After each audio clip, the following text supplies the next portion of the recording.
Okay, so I'm sure most of you know by now, my name is Vanessa Waters, and I am the McKinney-Vento and Immigrant Grant Manager here at the department. I know everyone is super busy with the holidays coming up and Thanksgiving right around the corner. I know I spoke with Michelle Wilder, who is in the middle of doing turkey Thanksgiving pickup for her families, and so I know y'all are probably extremely busy as well. But I appreciate you taking some time to join us. We wanted to talk today about Title I and talking with the field. A lot of times, homeless liaisons aren't even aware they have a Title I homeless set aside and they have funding that is available for them to support their programming. So, uh, as always, I'm sure you've already know, anytime you join a state webinar or session, we ask you do not use the AI tools to record any of our sessions. The state does record webinars and post them after the fact, but just in case there's data and information in our slides that may be prudent to not sharing with everyone that's not invited to the meetings, we ask that you do not use the AI tools. As always, anytime during our sessions together, you're welcome to unmute your line and drop any questions you have in the chat box. If I don't catch them during the session, I will definitely have time at the end to answer any questions. But for today's agenda, we're going to be talking just very briefly about the program overview, which most of you already are very aware of. Then we're going to jump into our Title I Part A homeless set aside. We're going to look at the requirements for that. We're going to talk about determining your set aside and how to support your homeless programming. We're going to talk about the allowable use of funds, and then about collaborating with your community partners. And then, of course, last, we'll talk about resources, and then I'll open it up for any questions that you may have. So the program overview, have you seen every time the purpose of the McKinney-Vento Education for Homeless Children and Youth, EHCY program, is to ensure that each homeless child or youth has equal access to that same free, appropriate public education, including a public preschool education as provided to other children and youth.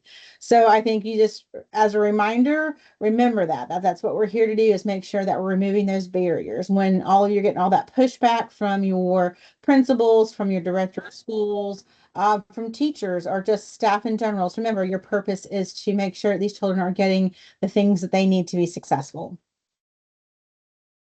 And then the definition, just to briefly recap on that, under the federal law, the definition of homeless under the McKinney-Vento Act is for children and youth who lack a fixed, regular, and adequate nighttime residence, including children and youth who are sharing the housing of other persons due to loss of housing, economic hardship, or similar reason, living in hotels, motels, trailer parks, or campgrounds due to lack of alternate adequate accommodations, living in emergency or transitional shelters or abandoned in hospitals, living in a public or private place not designed for or ordinarily used as a regular sleeping accommodation for human beings, living in cars, parks, public spaces, abandoned buildings, substandard housing, bus or train stations or similar settings, and who are migratory children living in the above circumstances.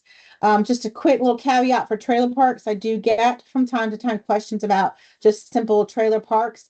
Someone who was doing some monitoring asked if trailer parks was truly supposed to be in the policy for the district. And I said yes, because under the federal law, sometimes trailer parks are not adequate, depending on if it's a trailer that may be a two-bedroom trailer where there's two families living together.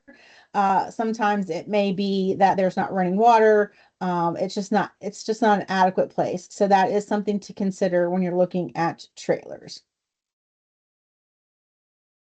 So the McKinney-Vento Act addresses many of the challenges faced by students experiencing homelessness, but their Title I Part A also plays a significant role in supporting the academic achievement of your students experiencing homelessness. Both statutes include requirements for coordinating the two programs. So we're going to go ahead and jump in there and take a look at your Title I Part A homeless set aside. In the chat box, if you will put in how many of you work with your Title I director and have input in the in your budgets every year. And when I say that, when I say your budgets in your consolidated funding application is what we call them here in the state of Tennessee. Just drop it in the chat box. Get an idea of how many of you are familiar with this with your budgets.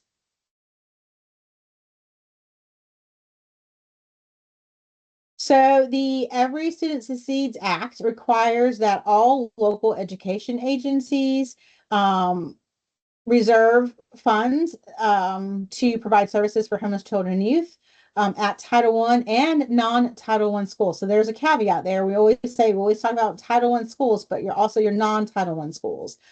These funds are for addressing the educational needs. Remember, these funds will go beyond paying for clothing, school supplies. You can pull up that other. Oh, shoot. Did I get rid of it? No. Just a second, guys. Let me get back into my. There you go. Where was it out on here? Is it on I here? didn't see it so when. Okay. So these funds are for addressing the education needs, and remember, it goes beyond just paying for clothing and shoes and school supplies.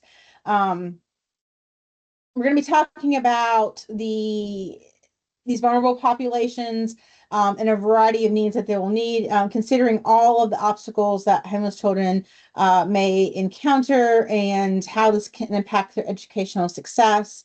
A lot of times we have the chronic absenteeism, medical or mental health needs, additional academic interventions are things that we're going to be talking about and looking at today. So in the chat, we do have a few people who've said that they are the director. We have some that have team involvement. So it's a variety. There are some who serve as the directors already, and then there's some who are working together as a team. We have Lauren says that being new to the role is not, I was not involved originally, but the director and I have been talking through this and anticipate being involved for next year. And that's wonderful here. And this is why I wanted to do this early ahead of time, because I know come February, when everyone starts to do their budgets, everyone's scrambling to meet with everyone and gather their assessments. And so I wanted you guys to have time ahead of this, ahead of the planning when the CFA opens in the fall. And we'll kind of talk about the CFA towards the end of today. But I just kind of wanted to get ahead of the game. So these funds are meant to provide comparable services to students experiencing homelessness under the McKinney-Vento Act.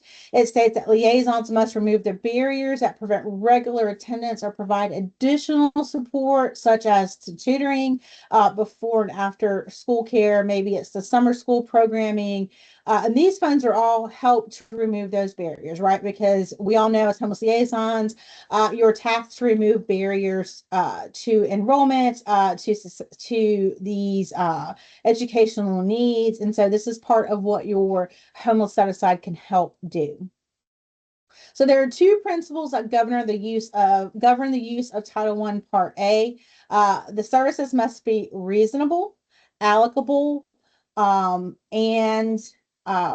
oops, sorry, I jumped ahead of my slide there. Reasonable, allocable, and necessary to assist homeless students to ensure that they have educational success. Title I Part A funds must be used only as a last resort when funds or services are not available from other public or private sources, such as your other federal programs. So remember, a lot of times that is one main reason why Title I and McKinney-Vento funds cannot be used for housing, because there are a lot of federal programs that already have funding in that for housing, like HUD and COCs. And so that's why you don't want to supplant by paying for things that can already be paid for by other federal programs. And also there are other services that are provided by your community organizations to help these students experiencing homelessness. So just like any other purchases made with Title I and other federal funds, these expenditures for homeless students must be reasonable, allocable and necessary in addressing the documented needs. Reasonable being to ensure that it supports your program needs and it's not excessive in cost, right? So we're not looking at buying the most expensive laptop out there for these students. We're looking at what's reasonable and necessary. We're not looking at buying the expensive Nike Air Jordans. We're looking at reasonable and necessary for supporting these students. Allowable, again, allowable within the program guidelines. There are a lot of things that are not allowable with the Title I Part A homeless set aside. And so you want to ensure that when you're spending this money that it's intended for its program purpose. And then necessary. Of course, you want to make sure that's necessary for carrying out the needs based on your program, and that you're not just trying to, you're not just supporting other programs and not actually looking at your homeless programming. And that is the main purpose, reasonable, allocable, and necessary.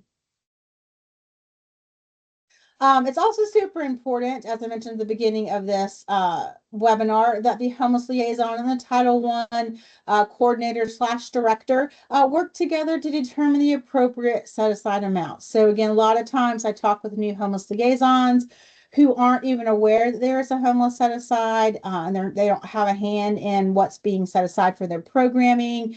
A lot of them were not aware they even had the ARP homeless funding. So many times I talk to the homeless liaisons and they're like, well, we just don't have the funds. And we go and look into their Title I homeless set aside. And while it's not a lot of funding, there's money there, right? They didn't know they had that. Maybe they are a McKinney-Vento sub-grantee and they, again, were not told that they had these funds. And so it's very important that you work with your team, especially your Title I coordinator, to ensure that you have an idea of what's being spent or being set aside in the budget.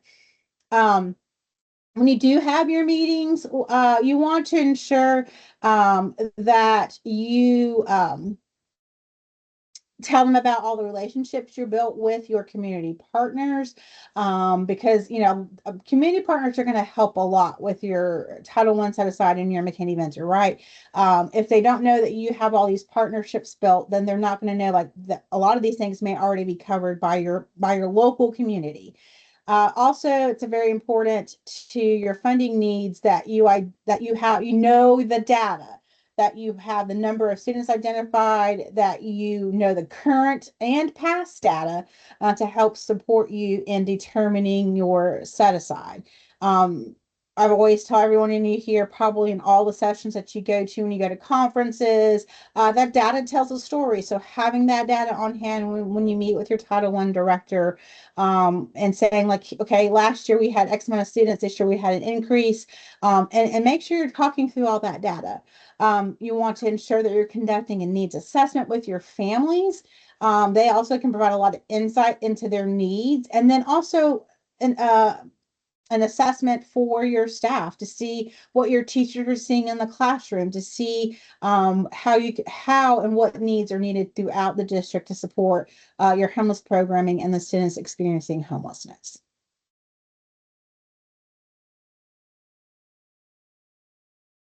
So under the federal law, there's no set formula for determining the set aside amount, but the methodology used must be included in your Title I Part A applications. And that, like I mentioned earlier, is a consolidated funding application. And we have a whole section that is the homeless student section, and we have a lot of questions in there. If you haven't seen it, it is the first question on the homeless set aside page. And the question in there is describe, I'm sorry. It is the first question is describe how the LEA determined the Title I Part A homeless set aside amount. In the description, explain how the LEA used its needs assessment, its per pupil ratio, and the data trends to determine the amount. Also provide detailed information about how the LEA also considers the availability and utilizes community-based organizations such as churches, services, clubs, food banks. So a couple years ago, before we started detailed questions, and before Ed pushed out wanting more details about Title I set aside and how it was determined, people were just putting in, maybe they're doing $5 per pupil, right? That was the amount per pupil. So they had $500, $5 per student, and we weren't seeing it. We were like, well, how are they going to support students on $5, right? So we've now started to ask you to put in like, well, reason why we can say $5 a per pupil amount is because we have United Way, we have Second Harvest Food Bank, and that gives us and Ed and any auditors a little insight as to why maybe your amount is lower or higher or whatever it may be. And so we really want you to consider that when you're answering these questions and determining your set aside, because again, it's really hard to imagine that $5 is enough to support any student with the needs they may have. Ed has several methodologies that you can use, and there's some additional guidance you can look at the National Center for Homeless Education. It's called Determining Your Title I Set Aside. I have put that information in other slides for you guys before, but as you can see, there's a little snippet of what it looks like, and I highly encourage you to go take a look at that and maybe incorporate that with your Title I directors, coordinators, to ensure that you're really following some methodologies to ensuring you're really looking at that set aside amount. So we just talked about those possible methodologies. One, a needs assessment. If you're not doing one, it's highly recommended not only for your Title I homeless set aside, but for your program needs, right? You want to ensure that you know what your program needs, what it lacks, and how you can improve. And by doing a needs assessment, you'll be able to determine that. And also, possible methodology would be your per pupil amounts, and then the LEA's poverty rate would be a good way to use for your methodology to determine your need, using your historical data. Again, like I said, you hear all the time that data tells the story, right? That's how a lot of these LEAs have been able to push for an assistant or a second homeless liaison, is by using that data to tell a story. That data will also help you determining your set aside when it comes to supporting your programming. So let's take a closer look at your needs assessment and your per pupil amounts, and then your historical spending. Is anyone else having trouble? Catherine said she lost her audio. Can everyone hear me okay? Can I get a thumbs up if you guys can still hear me okay?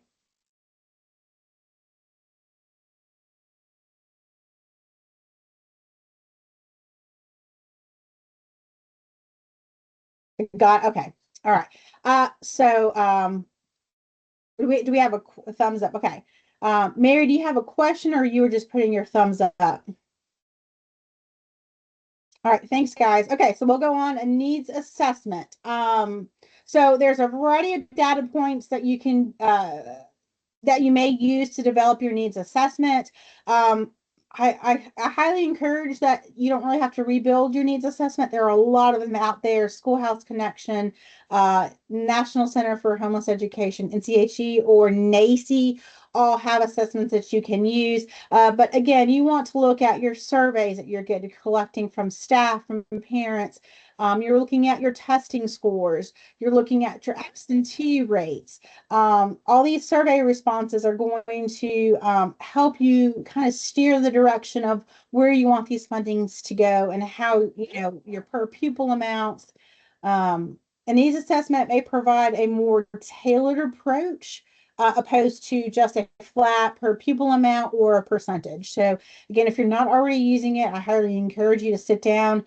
Your needs assessment can be for more than just your Title I homeless set aside funding. It can be for just a whole program as an entirety, to help build a stronger program.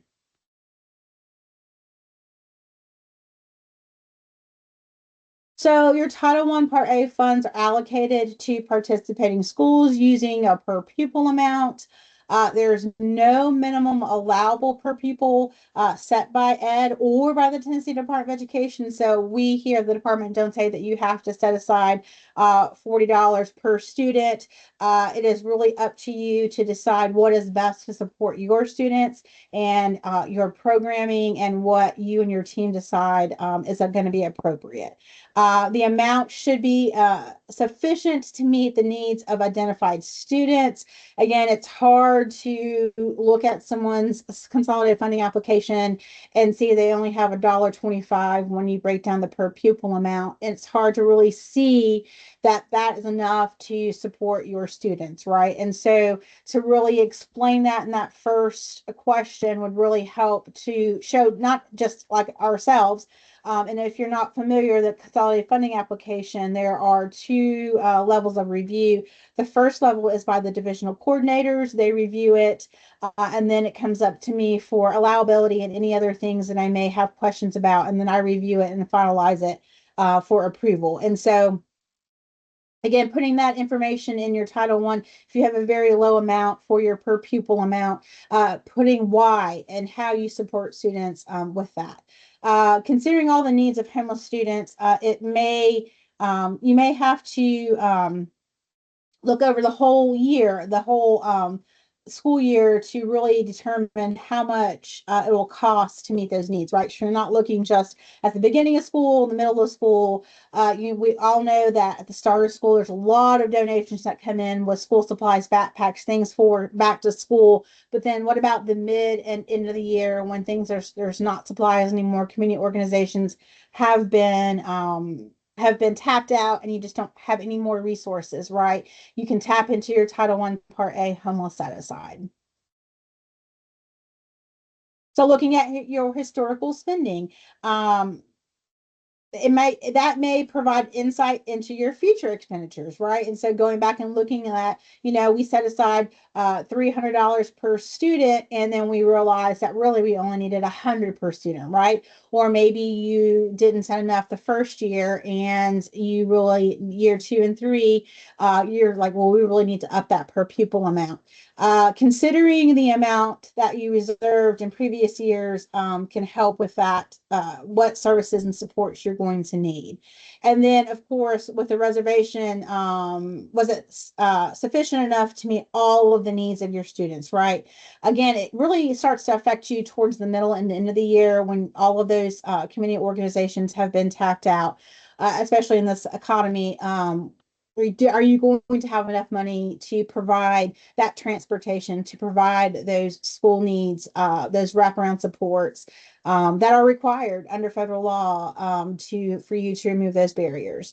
And then what other additional supports are you going to need to help with all of those things? Is your community-based organization going to be able to provide all of those supports when you need them?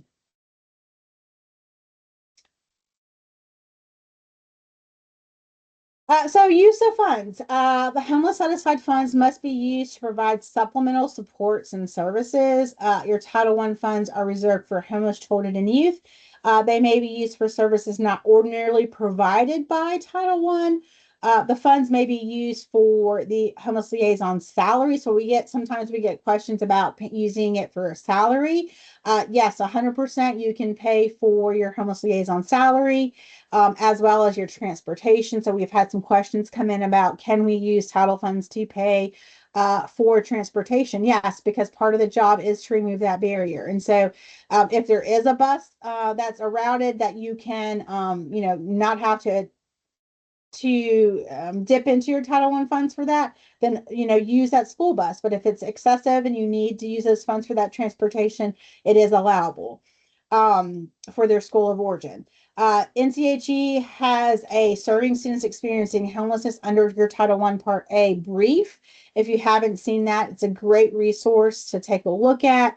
I think I've also provided that in other previous webinars, but the link to this will be at the bottom in the resource section of today's slides. If you haven't taken a look at it, the briefs they provide, while they're supposed to be briefs, they're a little bit long. They're still very informative and can really help you guide you through your Title I homeless set aside and determine what is best for you and what direction to go for your homeless programming. So here are just some examples of allowable expenditures for your Title I homeless set aside funds. Again, it's not limited to these things, but you want to ensure you can buy clothing and shoes, but remember that there are a lot of times your community-based organizations are providing those, right? I'm not going to go through the whole list. These are out there. you can find a list at NCHE. It's in the non-regulatory guidances. You can see at the bottom, pages 38 through 39. If you ever have any questions, don't hesitate to reach out. We can talk through the scenarios and determine if it's allowable. Just shoot me an email or give me a call, and we can work through whatever it is that you're looking to possibly use the funding for. Non-allowable. These are never allowable. Rent, utilities, never allowed. It's not even in an emergency situation. It is Title I says it has to be educational or related. So no rent, no utilities, no social or entertainment experiences, no prom, senior trips, anything that's not educational or related is not allowable. Non-educational related field trips, again, not allowable. Federal law says yes, you can do field trips that are educational related. Baseball games probably going to be a hard sell on taking a student to a baseball game for educational purposes. But if you can show how it's educational, then it could possibly be allowable. But traditionally, it is non-educational related trips. Uh, while we look at, we try to have our closet stocked to make sure we have the things that we need. We encourage you not to stockpile your supplies. We look at what you need for maybe a school year and buy for that amount. We don't want to stockpile for 2 or 3 years ahead of time. You want to look at what is your in the need for that current school year, and maybe a little for the summertime, but you want to ensure that these funds, if you need it for another purpose, they're going to be available for that, right? And not stockpiling your information. Yes, in the chat, extracurricular activities such as dance team participation is allowable for title funds, as long as it's run by the LEA and it is related to the academics. And of course, like McKinney-Vento says that full participation in extracurricular really helps the student build those relationships and kind of help them academically. So it would be allowable. Using funds to stock up on supplies for future homeless students is probably not going to be your best practice, right? Like I just said, you may have needed that money to support a student for transportation, but because you bought, 200 air mattresses, which I guess is a bad example because air mattresses are not allowable with Title I funds. You've bought 300 backpacks and now you need the funding for transportation when you only needed 100 backpacks. So things to think about when you're looking at your Title I and setting that amount up and how you're going to buy supplies. We all know under the federal law that homeless liaisons are tasked to work with your community-based organizations, build those partners. That is a federal requirement. And so not only is that important, it's part of determining your set aside, what relationships you've built with these partners, how vested you are with these programs, and how vested they are to help support you in your homeless programming, right? So like community partners often are the ones who are going to provide those clothing, those school supplies, those shoes.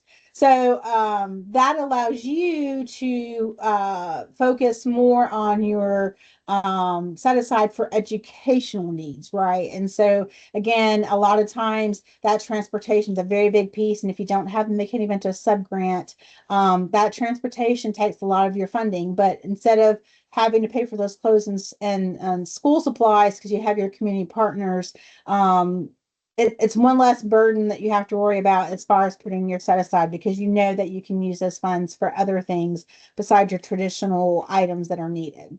And remember that again, you're required, but it's a best practice to really work with those organizations. As I mentioned earlier, title funds are meant to be used as a last resort. So you've tapped out all your community organizations and you don't have your McKinney-Vento funds or any other federal funds. And so this is where you're going to go to for your title funds to use those to support your students. Focusing on your educational needs. Compare your data points between your overall student population and your students experiencing homelessness. How do the percentage of homeless students scoring novice versus apprentice compared to the district as a whole, right? That's something that you can consider.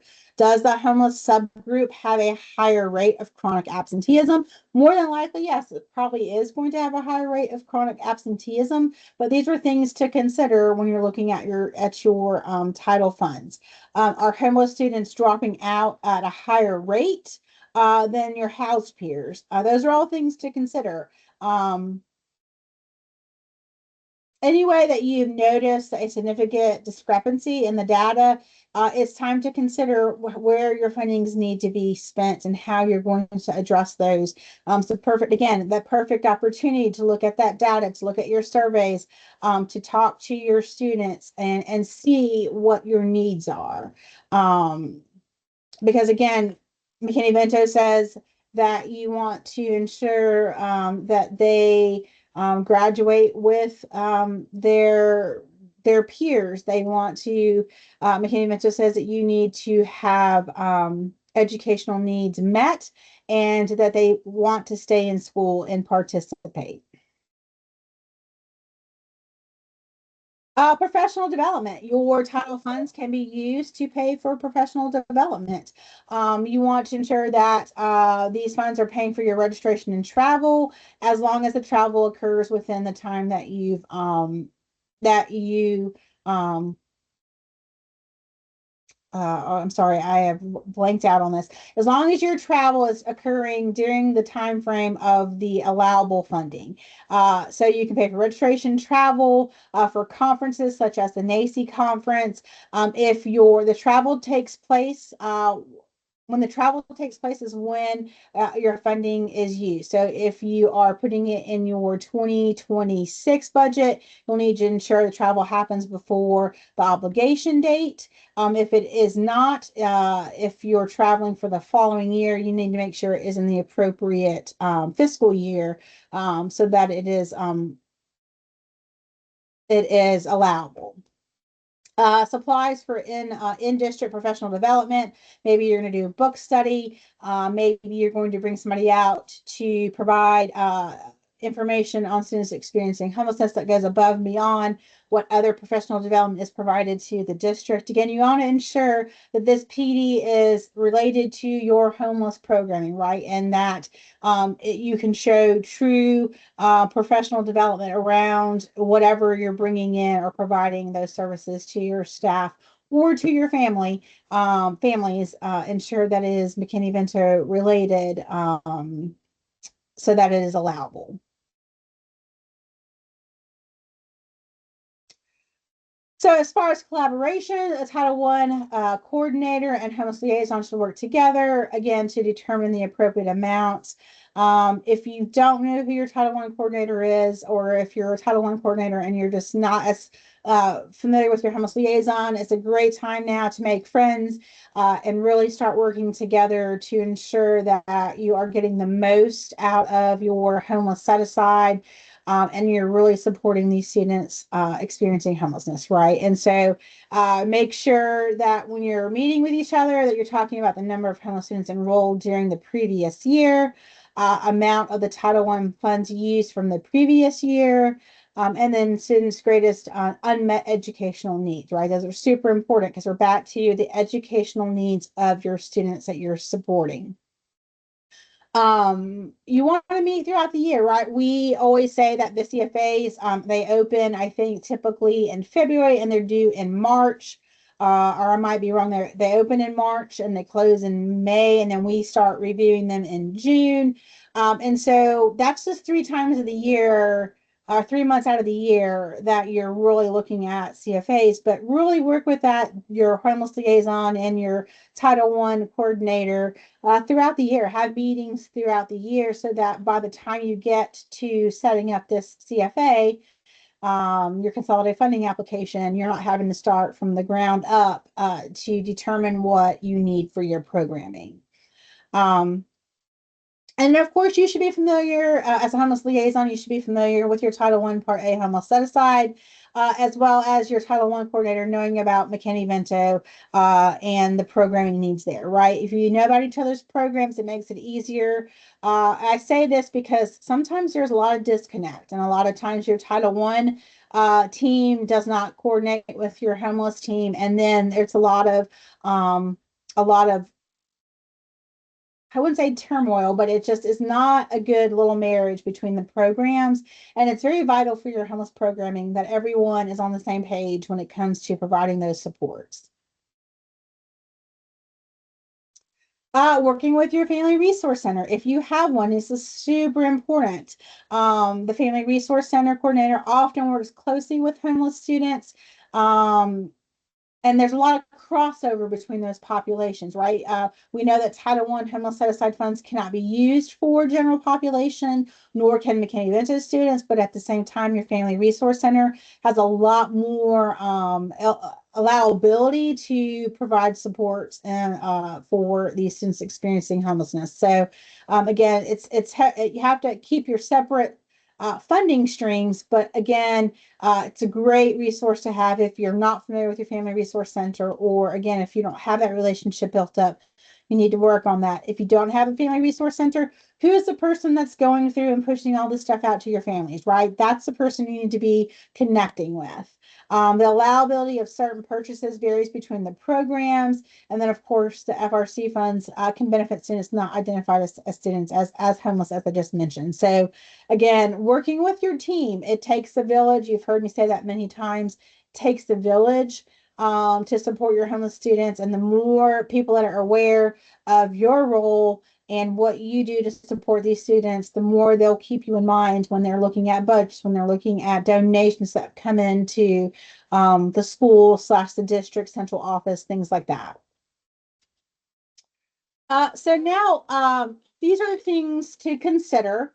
What methodology do you use to determine your homeless set aside? How many of you have sat down, and you can drop in the chat box, or you can unmute your line, or you can just think about it to yourself.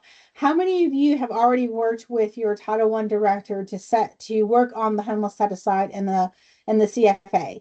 Last year you had a hand in it and you helped to determine that amount. If you haven't, how are you going to approach your Title I director into being involved with determining that homeless set aside?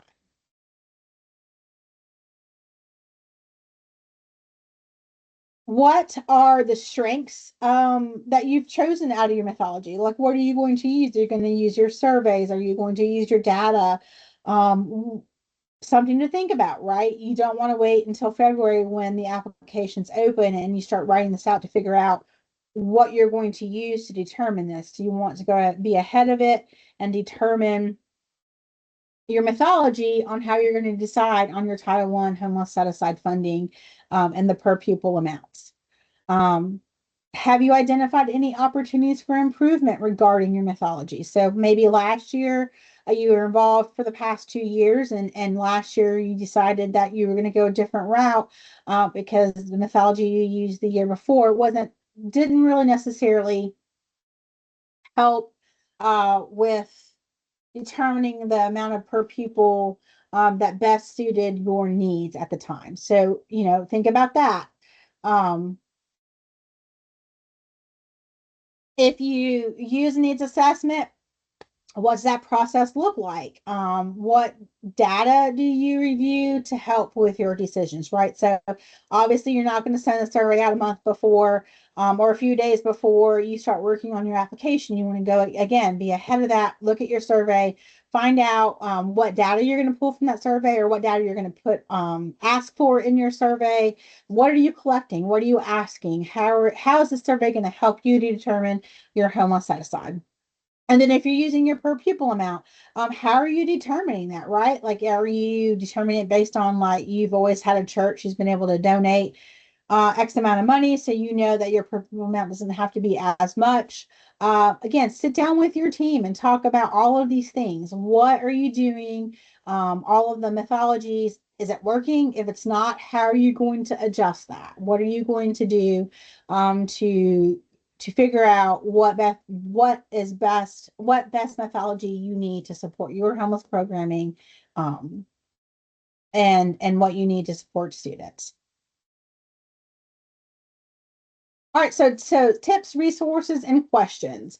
I always recommend that you establish standing meetings between the homeless liaison and your Title I coordinator, and staff, because you want to ensure that you're, hearing from everyone. You want to discuss the services, the budgets, your timely spending of funds. We don't want you to set aside, a per pupil amount, or even like, $6,000, and then you don't spend any of the $6,000 and carry over that funding. I mean, if carryover is needed, it's okay, but we really strongly to really look at what you're setting aside and how it's going to be used through the year. Uh, Make sure you're collaborating, making sure that in your needs assessment you have your collaborations, getting feedback from your collaborations, from anyone that you're working with.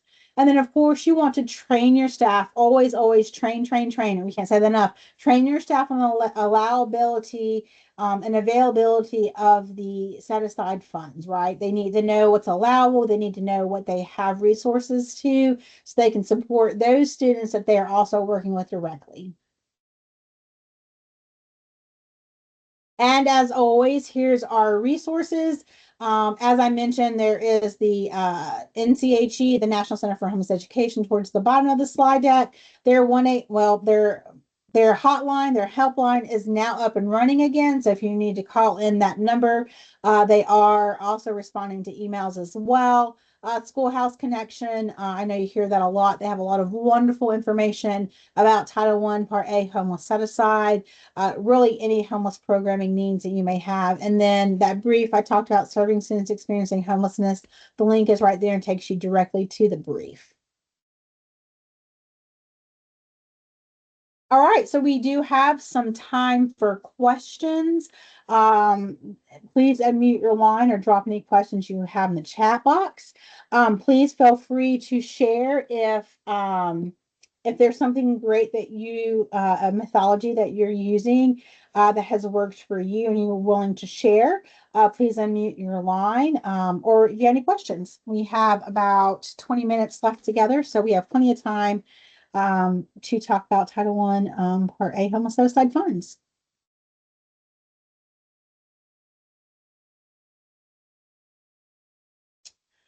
So the question is, what about out of town travel to a dance competition, school group? I think that's going to be a harder one for allowability. If you can always, again, back to that, if you can get a community organization to pay for that, a church, to pay for those travels out of town, then I would definitely try to go that route. As far as allowability for actual title funds, I think you would have to show in your narratives like the reasoning behind the cost, what is being paid for out of the title funds. So it would be allowable, I think, but it would definitely need something that we would definitely have to address before you just put it in the narrative saying that you're paying specifically for travel out of the district. Because typically, there would probably be bus travel. I think you're probably talking more about room stay and things like that. So I would say it's not a blank caveat that you can always just pay for those. I think if that is something that is needed and you can't find a community-based organization or someone to pay for that, you definitely reach out to the department and we can talk through it.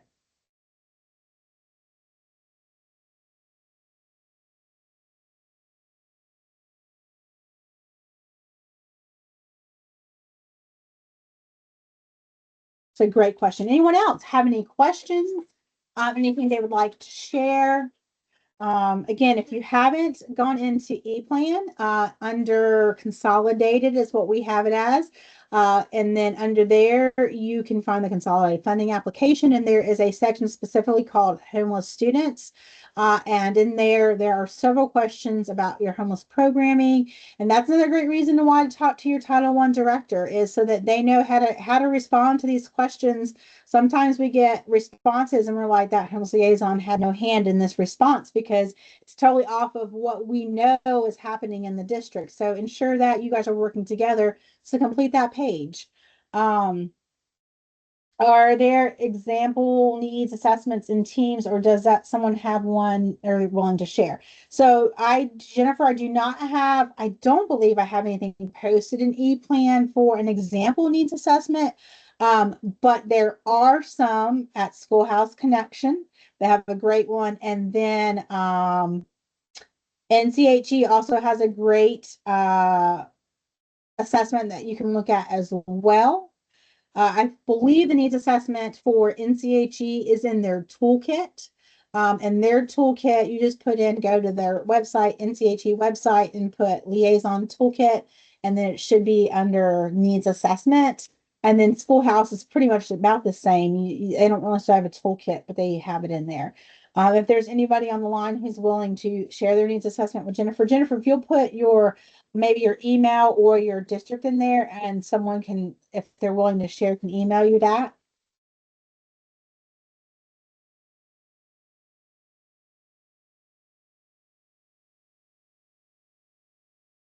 Are there McKinney breakout sessions at the federal programs next month?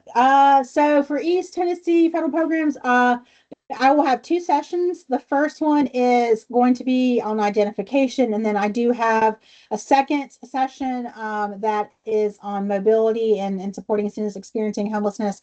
So they're a little bit different. I will be presenting on the first day, which is, I believe, Wednesday, and also on Friday.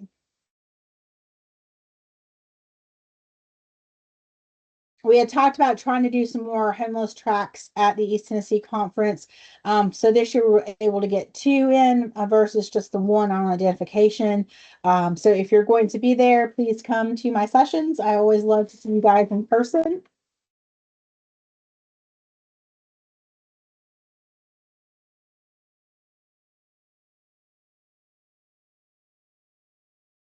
Any other questions?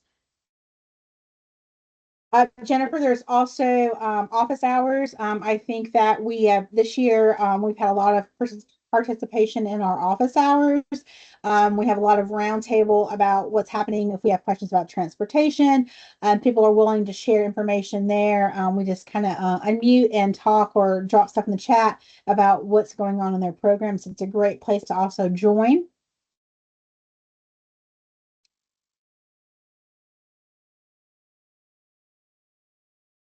And of course, please share your feedback.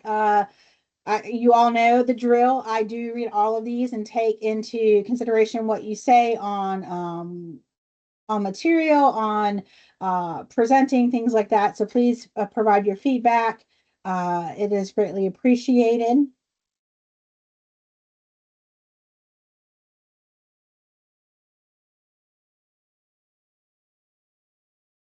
So we have a question: when Title I set aside funds are used for purchase of food, are the parameters the same for McKinney-Vento regarding specific food items? So with your food, there are a little bit more perimeters around that, because you really need to focus on your educational needs, right? And so we do know that a child needs to be able to eat in order to be able to focus in school, but you really have to look at your non-perishables. You're really looking at if you're giving like a loaf of bread to a family, that you're ensuring that it's really the student that's using this food. And so while again, it's allowable, it's really hard to show if your auditors were to come in or Ed was to come in to show purchasing food with your title funds, I think it's got to be where you've really exhausted all of your community supports. And I would not say it would, again, be a blanket approval for spending of food. I think that would really, because I think Ed really encouraged you to really use those community-based organizations. So I think, again, if you're considering buying the food with these funds, that you reach out to the department. Let's go through it. Let's discuss it to determine if it really is going to be allowable. And I know it's hard because, again, you want a blanket, you can do this, you can do that. But again, federal law, McKinney-Vento, Title I, they're pretty strict, and it just depends on the case. So it's case by case.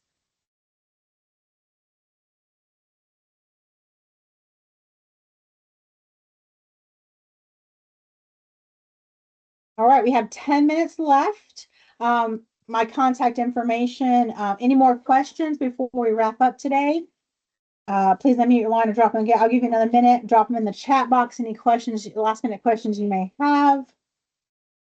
Again, I do appreciate you guys taking the time. I know it's another extremely busy time of year, but I do appreciate you joining me. Our next office hours is on December. Let me look at my calendar. I believe it is December 4th. I was going to say the 5th. That's a Friday.